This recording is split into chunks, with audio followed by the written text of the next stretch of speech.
오늘 우리가 함께 보실 하나님 말씀은 요한복음 3장 16절에서 21절까지의 말씀입니다. 신약성경 146페이지 전으로 있습니다. 요한복음 3장 16절에서 21절까지의 말씀을 저와 여러분이 합독하시겠습니다. 하나님이 세상을 이처럼 사랑하사 독생자를 주셨으니 이는 그를 믿는 자마다 멸망하지 않고 영생을 얻게 하려 하심이라.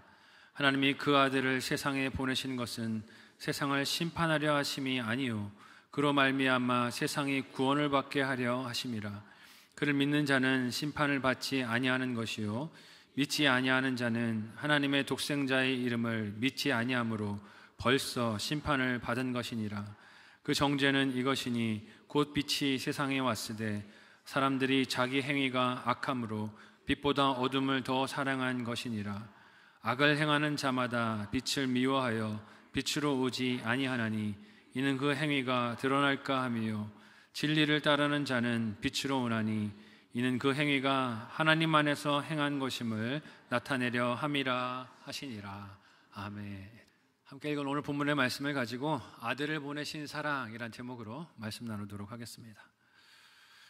지난 여름 수련회에서 저녁 예배 중에 나눴던 제 경험이기도 하지만 오늘 다시 한번 나누려고 합니다. 저는 맡은 그룹이나 지체들과 함께 물가로 여행 가는 것 혹은 단합대회 가는 것에 약간 트라우마가 있습니다. 왜냐하면 청년 시절에 찬양팀 지체들과 동해로 단합대회를 갔다가 싱어팀의 한 자매가 파도에 쓸려서 하마터면 생명을 잃을 뻔했던 사건이 있었기 때문입니다. 그날도 파도 높이가 좀 심상치 않았는데 워낙 먼 거리를 운전하고 갔기 때문에 같이 갔던 팀원들이 다 지금 바다에 뛰어들고 싶은 욕구가 머리 끝까지 차 있었어요. 그러니까 파도가 높은데 하는 얘기가 뭐냐면 괜찮다는 거예요.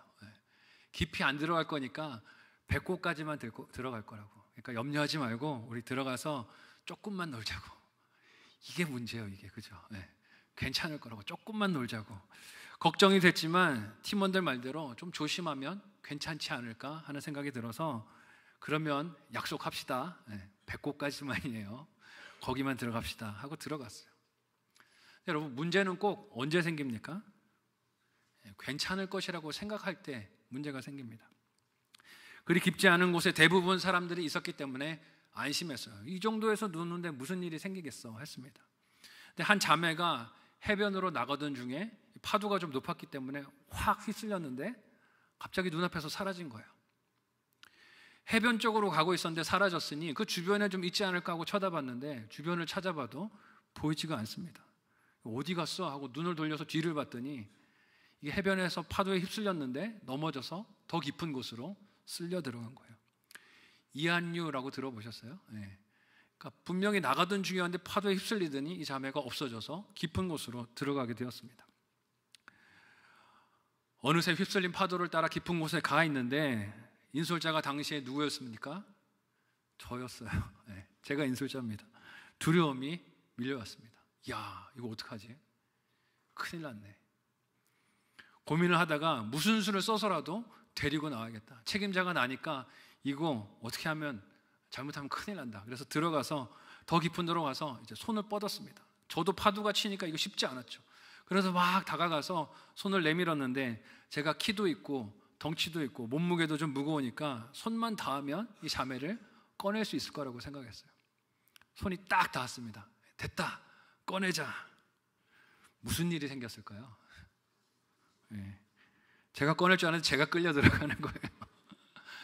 잡았는데 제가 꺼내는 게 아니고 이 자매가 저를 붙들고 살겠다고 끌어당기니까 제가 끌려서 들어갔어요.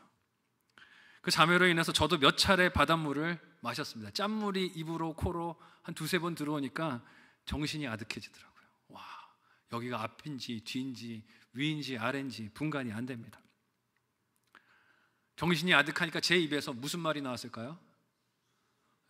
살려줘. 살려줘가 나왔더라고요. 제 입에서 살려줘, 도와줘. 해변에다가 제가 소리를 쳤습니다. 살려달라고, 도와달라고. 사람 살려, 자동으로 나오더라고요. 자동으로. 물이 들어가니까 살려달라는 소리가 자동으로 나옵니다. 목숨이 위태로운 상황을 만나니 제 목소리가 오죽이나 컸겠습니까? 사람들이 저와 그 자매가 있는 쪽을 바라봅니다. 그러니까 실감을 한 거죠. 아, 이 사람들이 지금 문제가 있구나 하고 저희를 바라봤는데 발만 동동거리는 게 보입니다. 제 눈에 보이는 거예요. 이 사람들이 해변에서 저를 보고 있는데 어떻게 못하고 발을 동동 굴리고 있는 거예요. 그리고 외치는 소리들이 들립니다. 뭐 저한테 어떻게 하라고 얘기를 하는 것 같아요. 이리로 와, 저리로 와 라고 소리를 지르는 것 같은데 아마 해변으로 나올 방법에 대해서 저한테 외치는 것 같았어요. 하지만 들리지도 않았고 듣는다고 하더라도 제가 어떻게 할 방법이 있습니까? 없습니까? 없어요. 이미 지금 이 자매한테 붙들리고 파도에 붙들려서 어떻게 할 수가 없습니다. 높은 파도로 인해 제 발이 바닥에 닿지를 않았고 손이 닿은 그 자매는 지금 제 머리를 한껏 누르면서 자기가 숨 쉬겠다고 자기가 지금 숨이 안 쉬어지니까 자기가 숨을 쉬겠다고 저를 누르고 있는 것이에요. 와, 헤어나올 수가 없는 것이죠.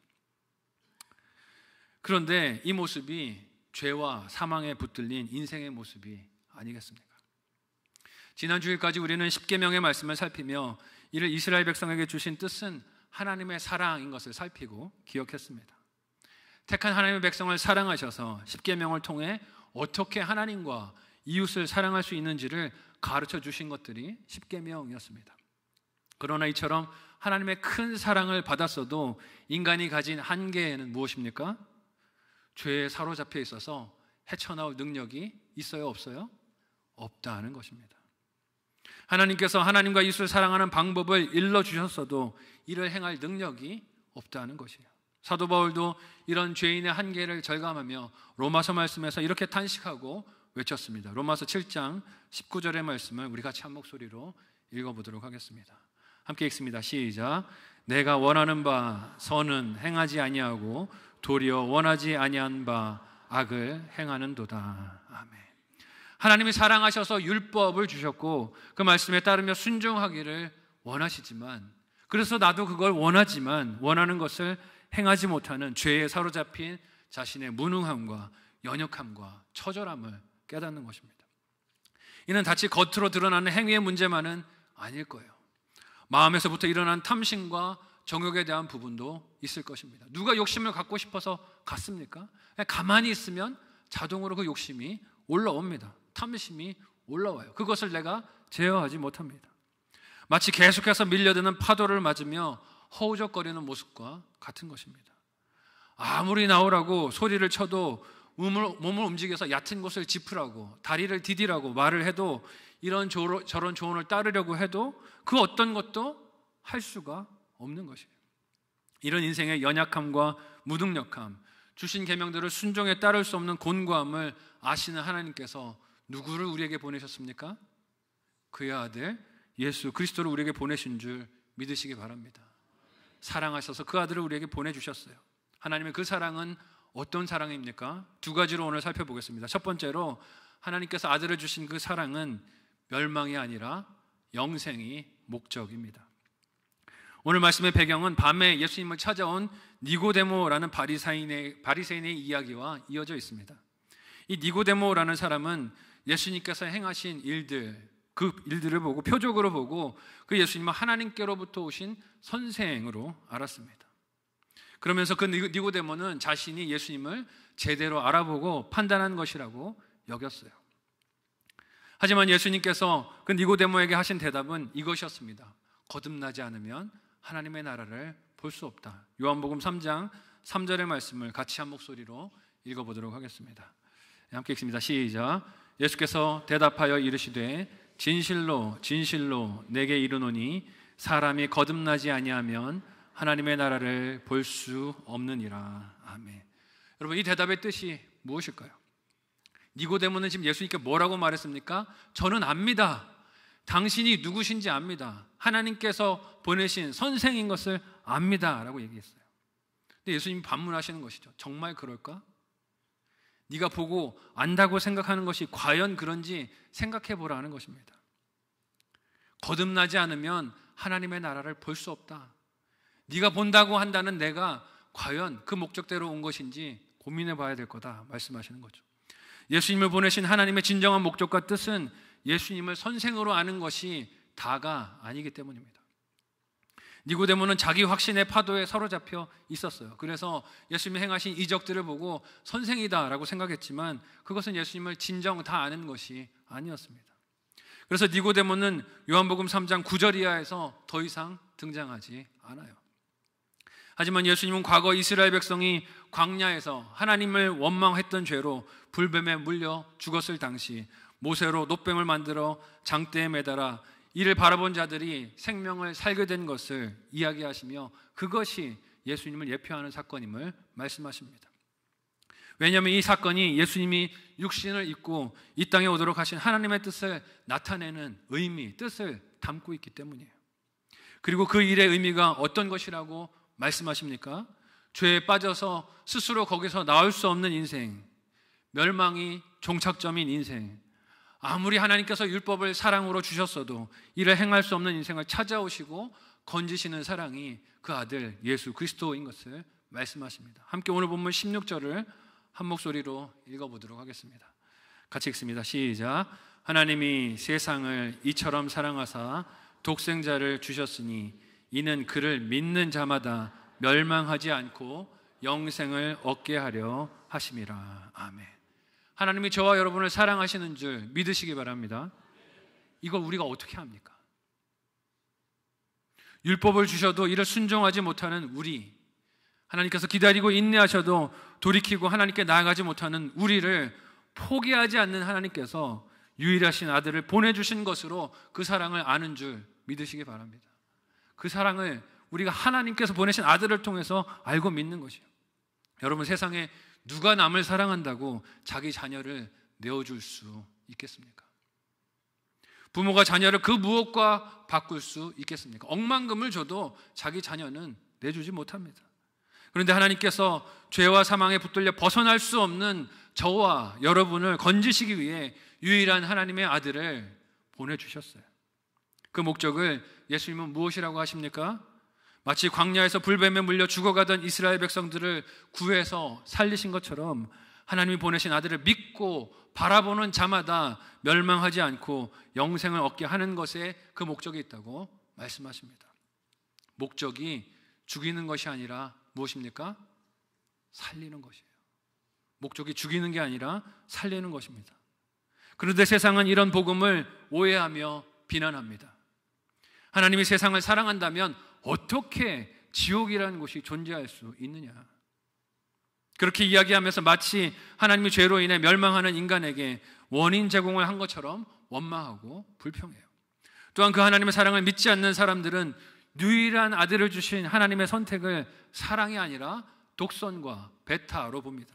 왜냐하면 그를 믿는 자마다 멸망당하지 않고 영생을 얻게 하실 하나님의 구원하심을 보는 게 아니라 뭘 봅니까? 그를 믿지 않는 자가 당할 멸망만 봅니다. 멸망만 생각하기 때문이에요. 사실 죄와 사망의 바다에 빠져 그 결론이 멸망으로 정해진 것이 죄를 지은 인생의 운명 아닙니까? 모두가 다 죄 때문에 멸망하는 게 인생의 결론이었고 숙명이었어요. 다 하나님의 공의 앞에서 멸망당하는 것이 정해진 갈 길이었습니다. 그런데 함께 읽은 요한복음 3장 16절에서 예수님이 말씀하신 하나님의 아들을 주신 목적을 계속 읽고 한번 생각해 보십시오. 목적이 무엇이라고 하십니까? 독해를 잘해야 되는 거예요. 멸망하지 않고 무엇을 얻는 것입니까?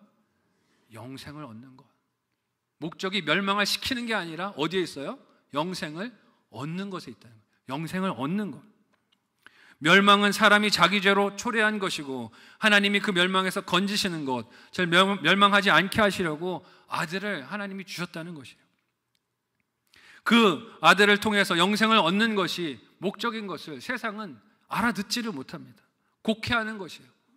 살라고 아들을 주셨는데, 구원을 얻으라고 아들을 주셨는데 그렇게 듣는 게 아니라 우리를 멸망시키려고 하는 거냐라고 삐뚤게 마음을 먹고 듣는 것이죠.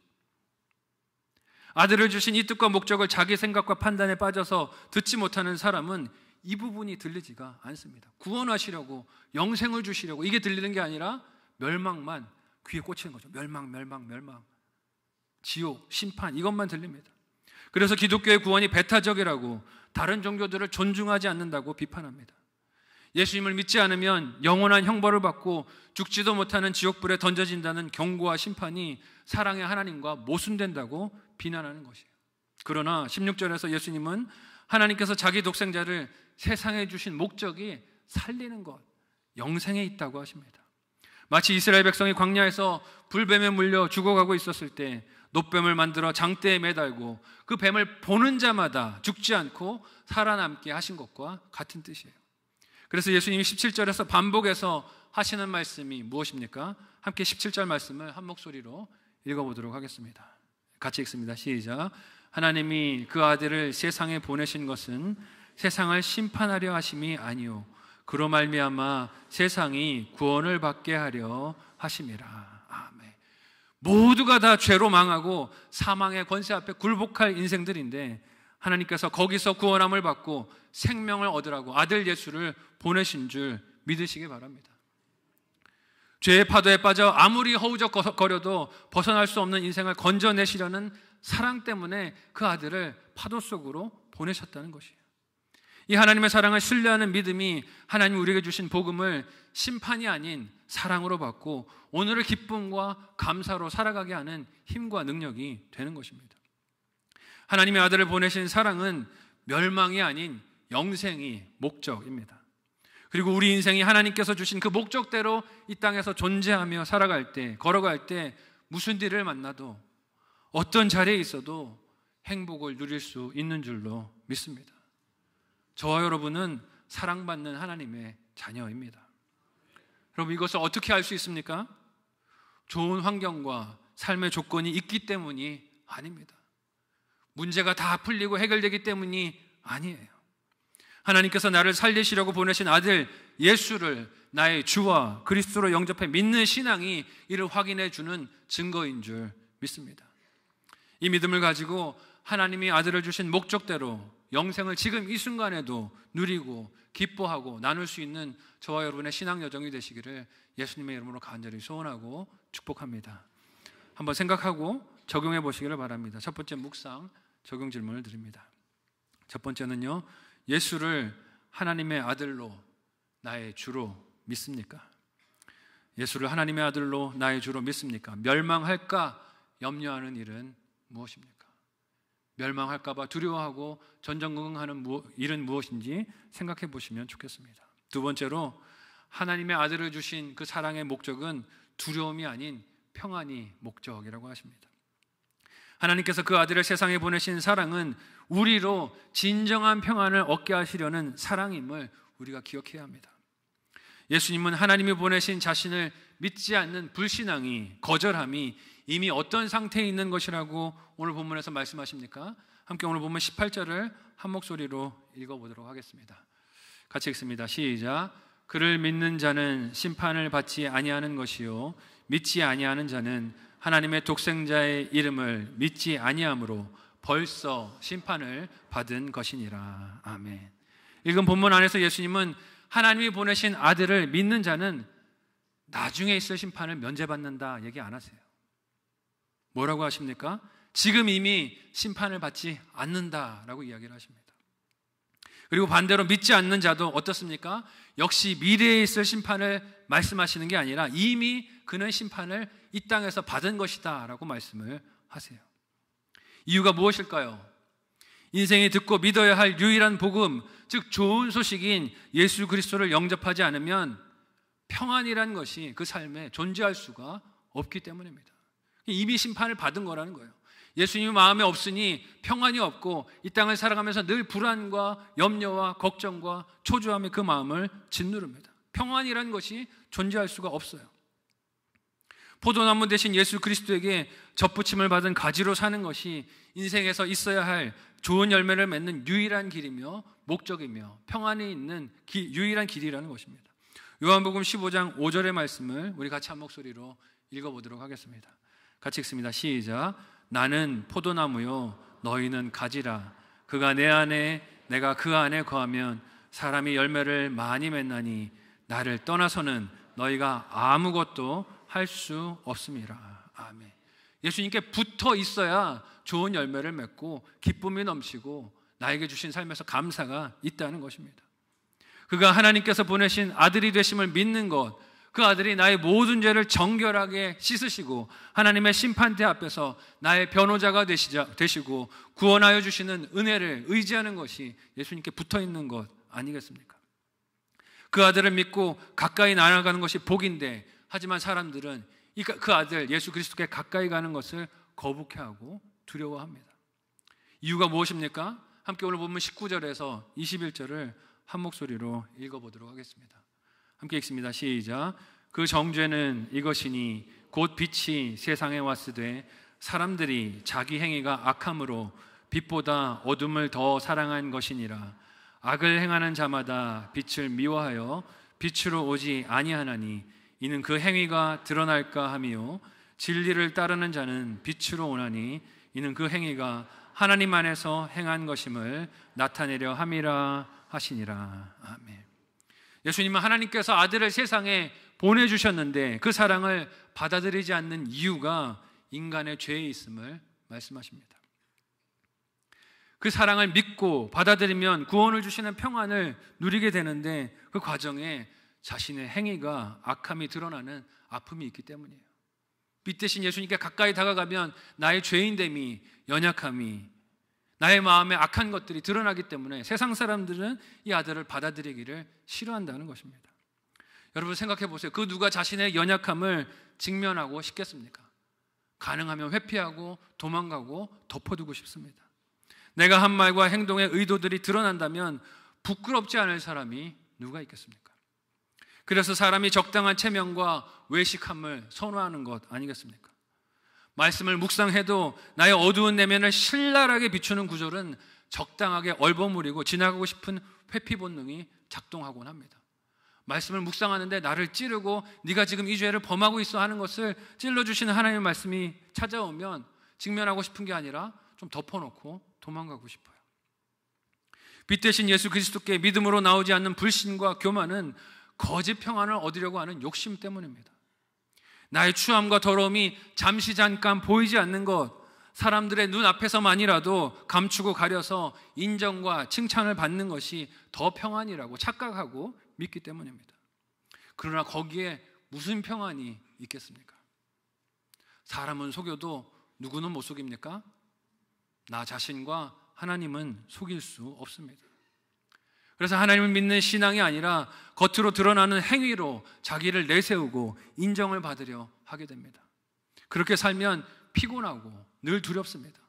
무슨 일을 해도 어떤 노력을 해도 거기서 내가 감춰둔 의도가 드러날까 봐, 내 악한 욕심이 드러날까 봐, 내 질투와 탐심이 드러나게 될까 봐 걱정과 염려가 밀려들기 때문입니다. 그래서 예수님 당시의 종교 리더들이, 지도자들이 그토록 예수님을 미워하고 증오한 것입니다. 왜냐하면 예수님이 가까이 오시면 자꾸 뭐가 드러납니까? 자신들의 가증함이 드러나요. 자신들의 외식이 드러나고 자신들의 죄가 드러납니다. 사람들은 대부분 속아 넘어가던 자신들의 악한 행위들이 예수님과 가까이 있을 때 감춰지지 않고 드러났기 때문입니다. 누가복음 11장 37절에서 41절 말씀을 우리 같이 한 목소리로 읽어보도록 하겠습니다. 함께 읽습니다. 시작.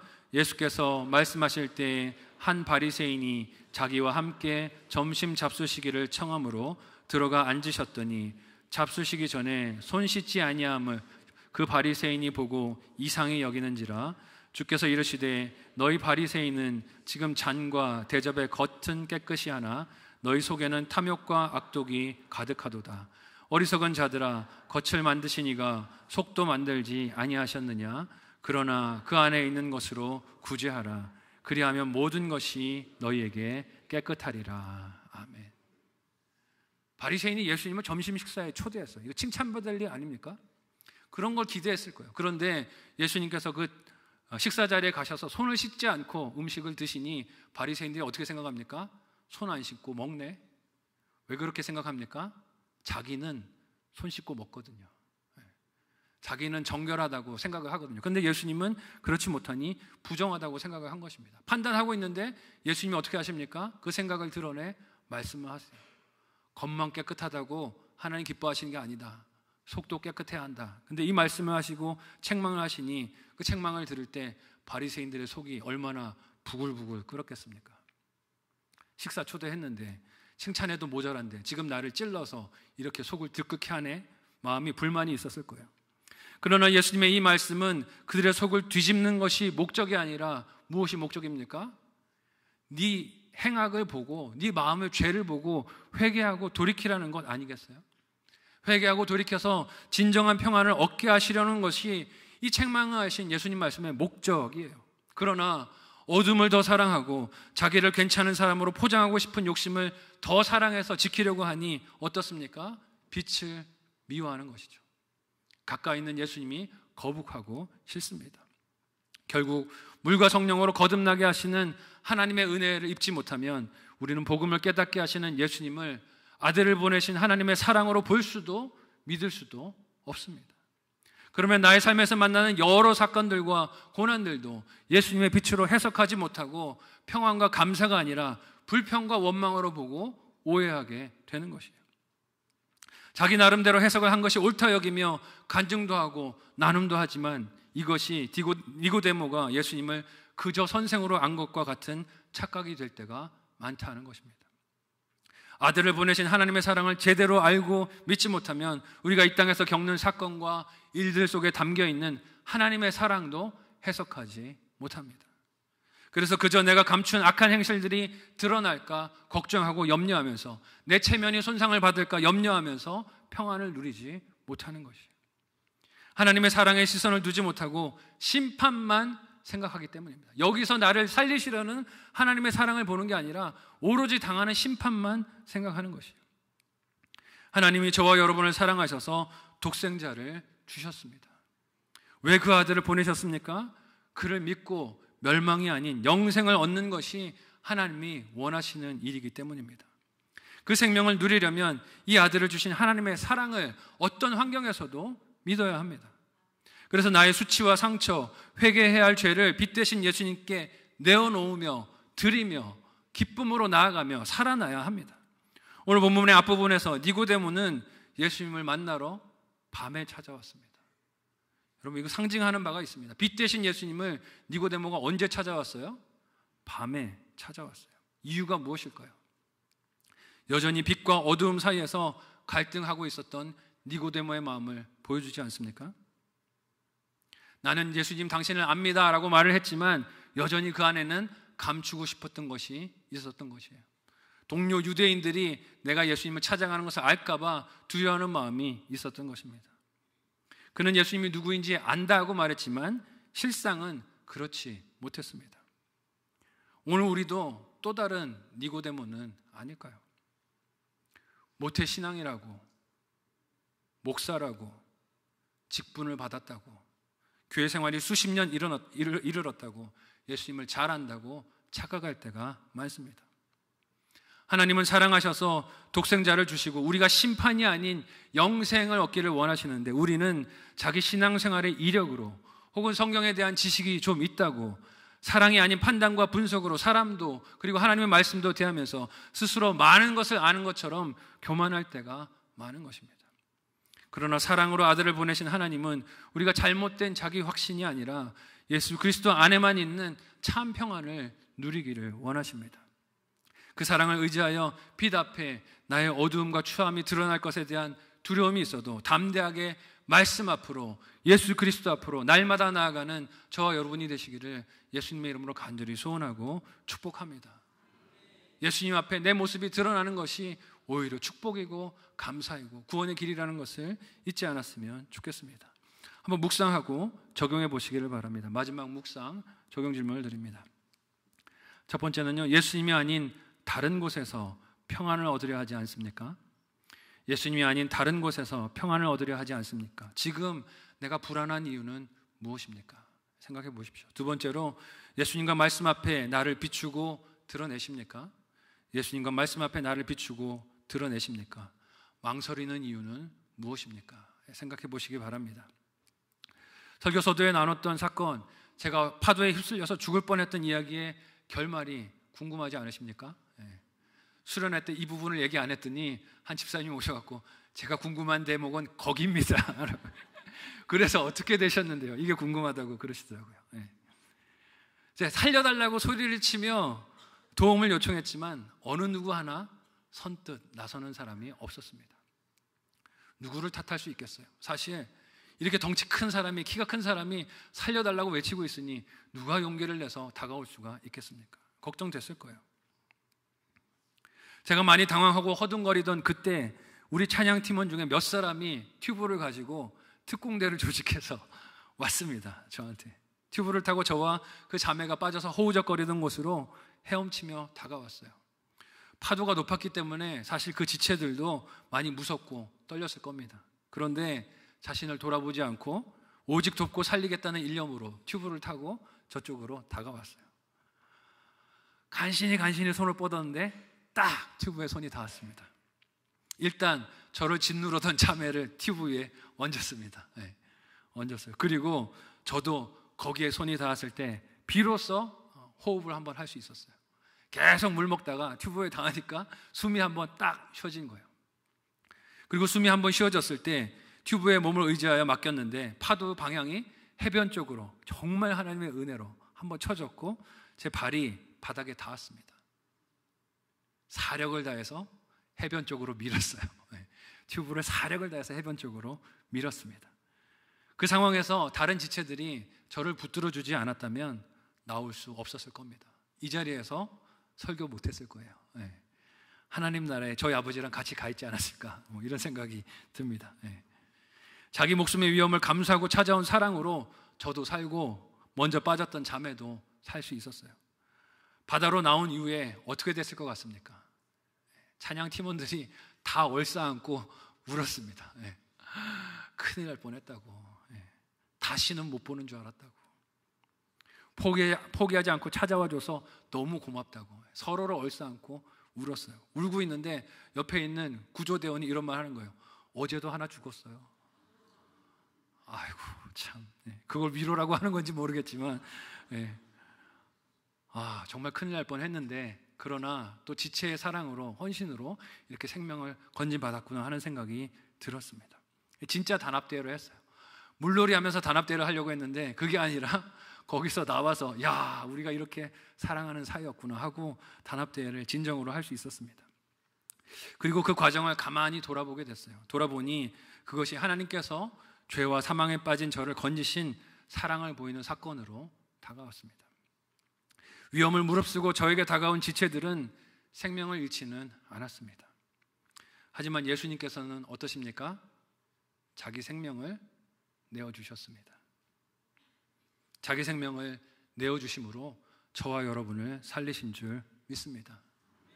그 아들을 나에게 보내신 하나님의 사랑은 멸망이 아닌 영생으로, 두려움이 아닌 평안으로 우리의 삶이 열매 맺기를 원하십니다. 그 주님께 가까이 나아가 서는 것이 믿지 않는 자에게는 거북한 일이고 두려운 일이고 미워하는 일이지만 믿는 자에게는 기쁨과 위로라고 하십니다.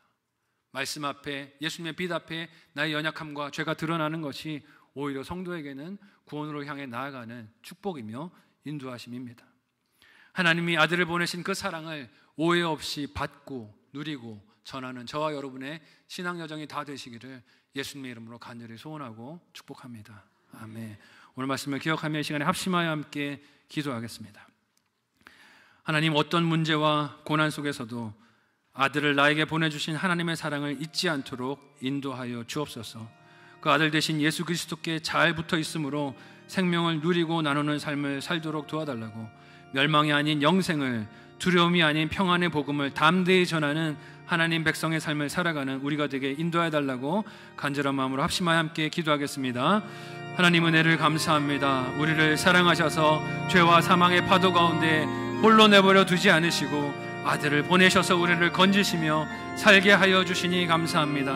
하나님의 사랑으로 아들을 내어주시는 그 은혜로 구원을 입었는데 우리가 이 땅을 살아가며 허황된 것들을 두려워하고 염려하고 걱정할 때가 많습니다. 주여, 우리를 불쌍히 여겨주시고 하나님께서 아들을 주신 그 사랑으로 오늘을 살아가며 멸망이 아닌 영생을 우리가 누리고 나누는 인생이 되도록 도와주시옵소서. 아들을 주신 것이 멸망이 목적이 아니라 생명이 목적이라고 하십니다. 두려움이 아니라 평안이 목적이라고 하시오니 주신 목적대로 아들을 믿고 사랑하고 기뻐하고 이 복음을 증거하며 하나님의 자녀답게 살아가는 우리 모두가 되도록 도와주시옵소서. 특별히 명절을 앞두고 있는데 우리가 가족들에게 나아가 이 복음을 증거하는 하나님의 자녀들 될 수 있도록 인도하여 주옵소서.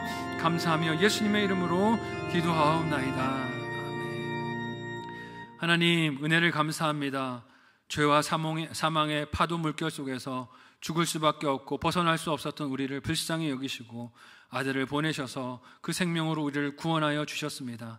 오늘 하루를 살아가며 하나님이 주신 그 사랑을 기억하고 감사하며 기쁨과 감사가 충만한 우리의 삶이 되도록 도와주시옵소서.